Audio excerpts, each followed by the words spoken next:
Well, hey y'all. We're going to talk today about storing and aging tobacco. Got a pat packed here. This is a little Missouri Mission Diplomat Ben Apple. Inside, got some Hearth Home Marquee Series Magnum Opus.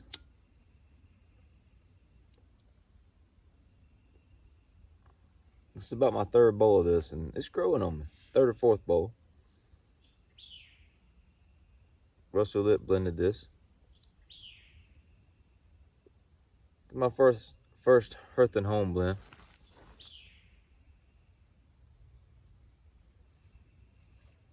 So, storing and aging tobacco is a deep and wide subject.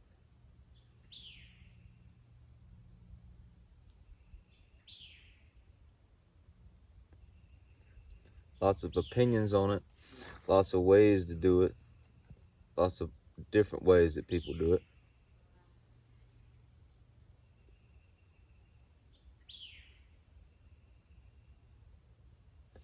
So I store everything in jars. Everything I got's in mason jars.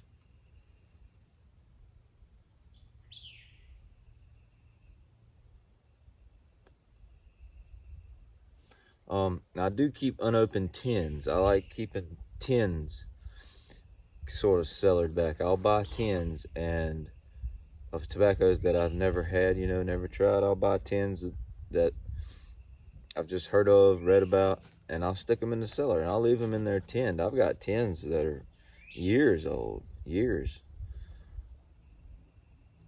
And I don't mind storing tobacco that way. I think that's kind of neat. And then when you're ready, you can pop it open.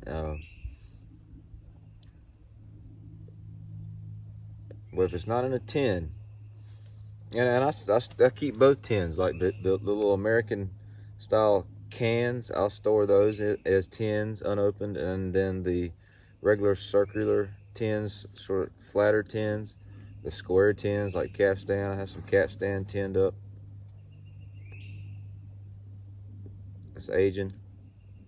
Well, I'll keep all those tins and just sock them away, let them be aging.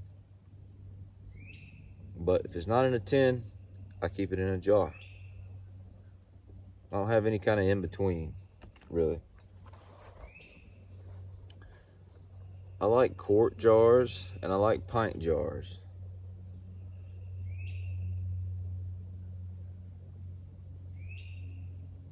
Wide mouth jars are especially nice because they're big at the top.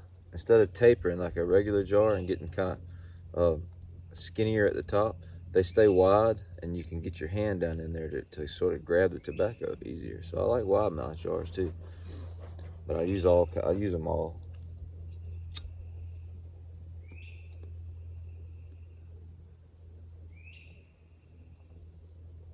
And I like smoking blends fresh, and I like smoking blends aged. I'll crack open a tin and smoke it right there, right on the spot. I'll crack it open and just start packing. And I enjoy that. I feel like that's one experience you can get there. And then once that same tobacco has aged for weeks, months, maybe even years, that's a whole nother experience, Even just if you open it, smoke a bowl, jar it up, and give it a week, it may even change a little bit. So, but I do like smoking fresh tobacco too. Like I say, I'll crack it open and I'll smoke it right out of the tin just to get that experience, to get that right, just been opened and just being exposed to the air taste. Because it's going to change.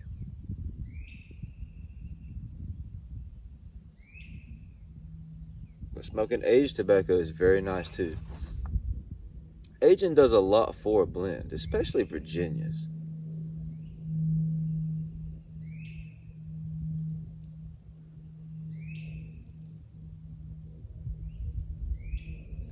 Aging can meld, mellow, or even mute the flavors of a blend.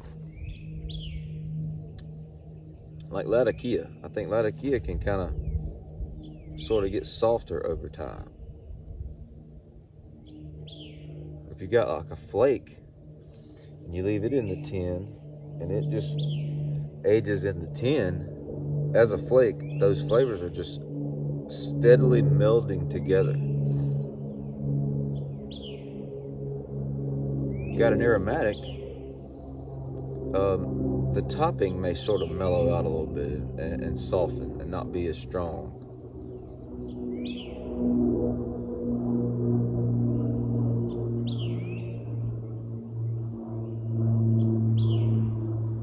But as they age, blends change.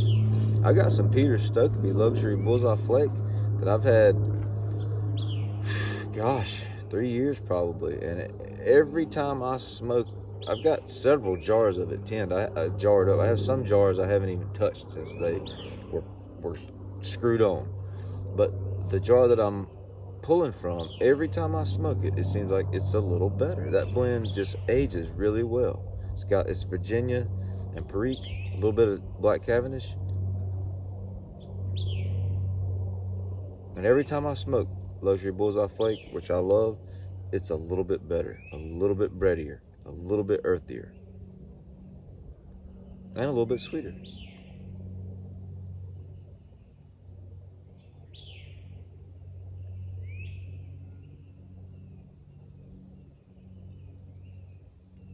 So I always make sure when I'm jarring up a blend that I start with a very dry jar. I make sure that the jar is absolutely completely dry. You don't want to wash a jar to clean it, right there, and then dry it yourself, and then immediately throw the tobacco in there, because you're not going to dry it completely. There's going to be some moisture left in there, and you don't want any moisture in there when you jar that tobacco. You want it to be completely dry.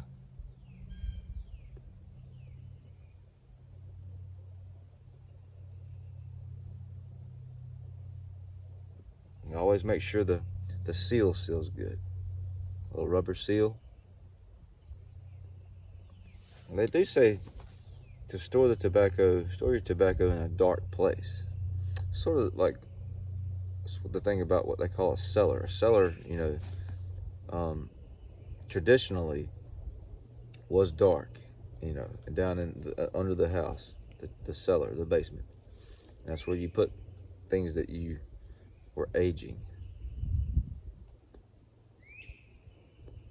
But I have some tobacco that's on a shelf in a bedroom, and it's not getting direct sunlight, but it's getting room light. It's getting room sunlight, but it's not getting direct sunlight. So, and I'm not worried about it. I'm not worried about it at all. I do have also a closet where I store jars and tins, and they are in the dark. But I do have some jars that are, like I say, on a shelf right out in a room. They're just not in direct sunlight.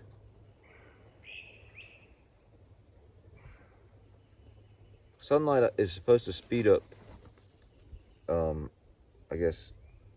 speed up the aging process.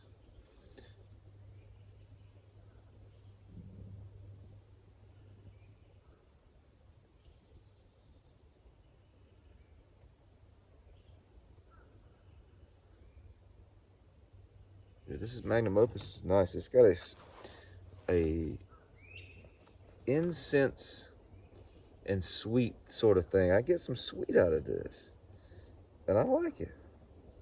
It's not like an aromatic sweetness. It's a natural sort of blended sweetness with the incense, and this is good.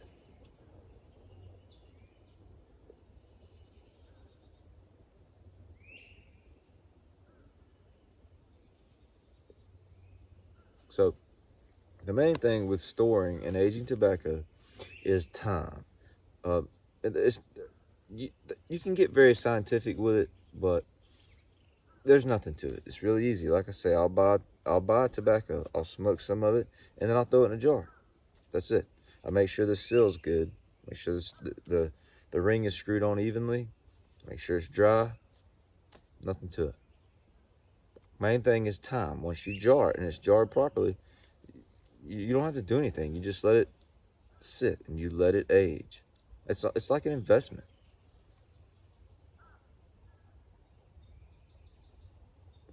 So as far as jarring tobacco, I found this little funnel right here to be very helpful. It's actually, it goes in the kitchen. My wife uses it to cook with and to can with. She does canning, which you use jars for that. And she uses this in her canning, but I found it to be perfect for doing tobacco too. And mason jars are good for storing a lot of things, including tobacco. But this little funnel is very helpful. I use it to just, it sets on the jar and you can just dump the tobacco right in there.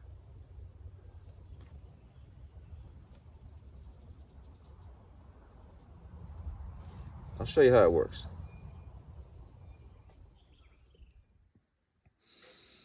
All right, so here we are. Got a quart jar here.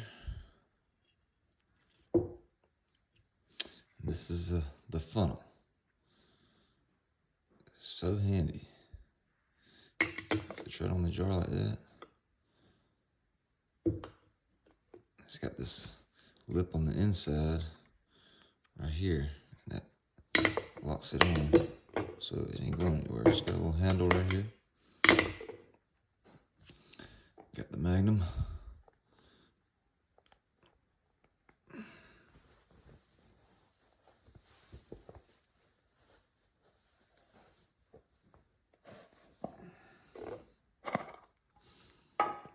This is a good blend. I've already smoked about 3 bowls of it.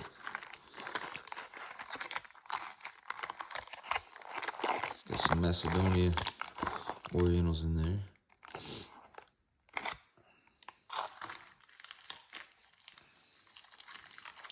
Peel this paper up. What I'll do is I'll just pull the whole thing out. Sometimes it's glued to the bottom, but it should come up.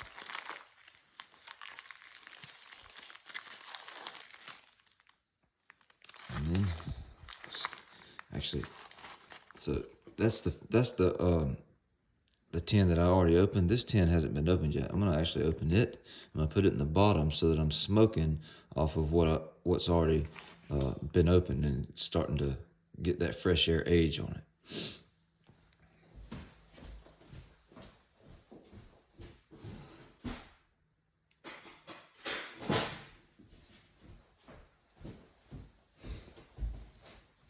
See if we can get us a hiss off of this. Ooh, yeah. So this is the fresh tin. Russell blended this, and I'm liking it. It tastes like incense.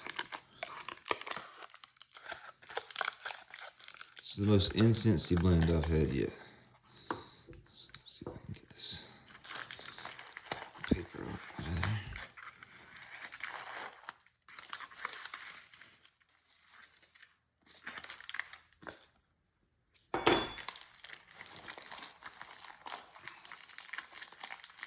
Just gonna peel that up.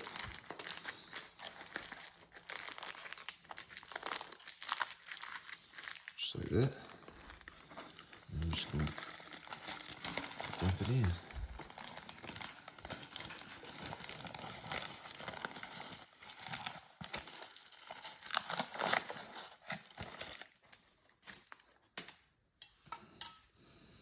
Just kind of fluff it around in there.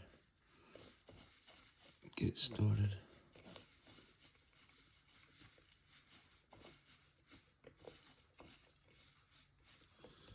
There it goes. It's that simple.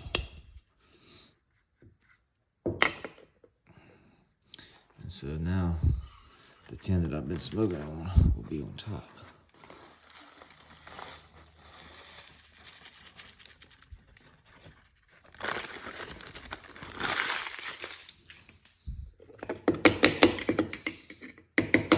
Just like that. And there we go. Take this. I always like to make sure that the seal goes down good.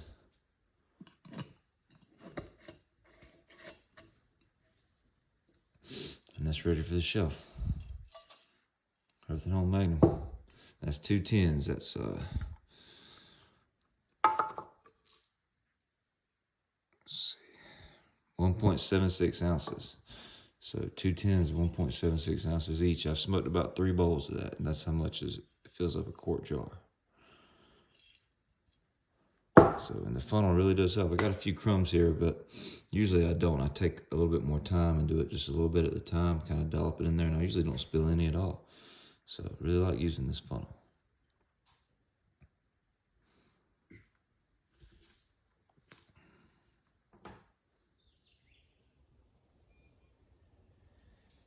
And this is the finished product. Nice jarred up. The date. So, and the way that I get these labels off of here is I take the tin. This come off of the tin. And what I do is I'll take that tin and I'll take a hair dryer. And I'll take the top of the tin that's got this on it. And I'll put the hair dryer on heat, and I'll just shoot that heat to the tin, get it really hot. And it'll make that glue sort of start to let go, and I'll just slowly start to peel it off, and I'll get it hot enough that glue will it'll just let go, and then I'll slap it on this jar. So that's right off of the tin. And then I always date them too. I didn't always do that, and I regret. I have several jars that I did not date, and I regret it. So I always make sure I date everything. But yeah, I love the funnel. It works great, and I love jarring tobacco. It's cool that you can jar some tobacco up, and it'll age for so long. I almost might say indefinitely, as long as it's done properly and it's dry and it's stored properly. You can age tobacco for years and years and years.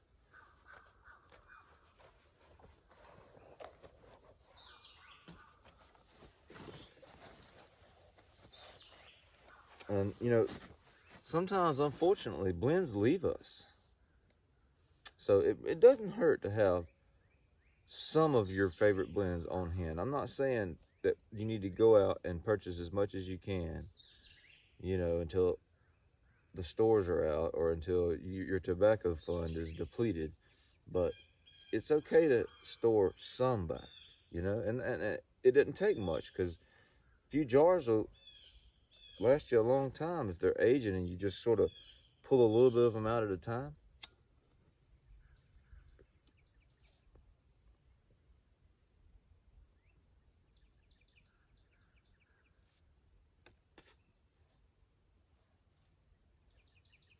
Yeah, this is good. Got Macedonia Orientals, Virginias from Latakia.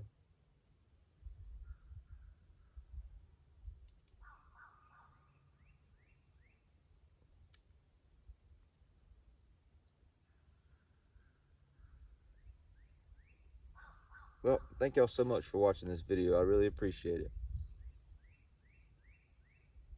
If you haven't subscribed to the channel, go ahead and subscribe. Feel free to drop a comment about storing tobacco and how you like to do it and what you think about it and your thoughts on the process.